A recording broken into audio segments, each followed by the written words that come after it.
My name is Ying Jenny. My story is Peter and the Wolf. Peter and the Wolf. Peter and his grandfather lived next to a beautiful meadow. Next to the meadow, there was a dark forest. A hungry wolf lived in the middle of the forest. "You must stay in the garden, Peter," said Grandfather. "Never go into the meadow alone." "Why not?" said Peter. "There is a hungry wolf in the middle of the dark forest," said Grandfather.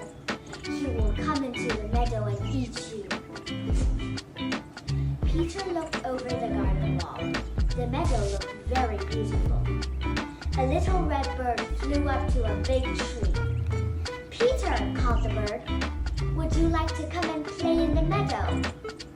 Peter climbed over the garden wall and went into the meadow. There was a pond in the middle of the meadow. A duck walked past Peter. Then she jumped into the pond and swam away. The little red bird flew down to the duck. "Come back," she said to the duck. "What a funny walk! Why don't you fly like me?" "I don't want to fly like you," said the duck. "Why don't you swim like me?" The bird and the duck were very angry and they made a lot of noise. Suddenly, Peter saw a cat coming, slowly and quietly. It was preparing to jump on the bird and the duck. "Careful," called Peter. "The cat is going to catch you." At once, the little red bird flew up to the top of the big tree and the duck swam to the middle of the pond. At that moment, Peter's grandfather came into the garden. He looked over the wall and saw Peter in the meadow. He was very angry with him. "Come back at once, Peter," said Grandfather. So Peter climbed over the wall and went back to the garden with his grandfather. Just then, the wolf came slowly and quietly out of the forest. He saw the little red bird, the duck, and the cat. He was very hungry and wanted to eat them all. The cat climbed to the very top of the tree and waited with the little red bird. "What's going to happen?" the bird asked the cat.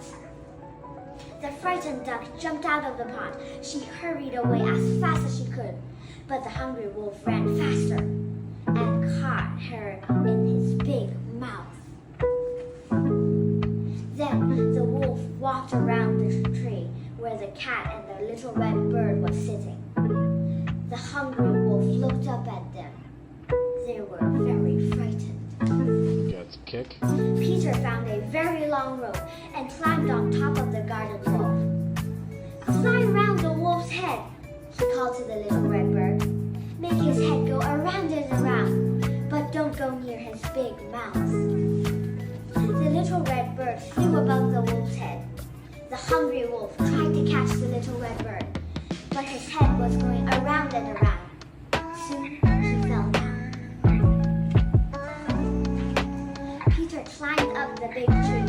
Then, slowly and quietly, he dropped the rope and caught the wolf's tail. The wolf jumped up and down and tried to get away, but Peter held on to the rope. At that moment, Grandfather saw Peter sitting in the tree.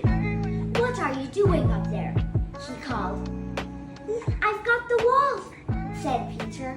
"Look!" Suddenly, two men came into the meadow.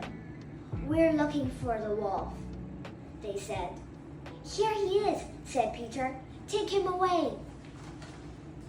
The two men took the wolf to another forest, far away from Peter and his grandfather, the cat, and the little red bird.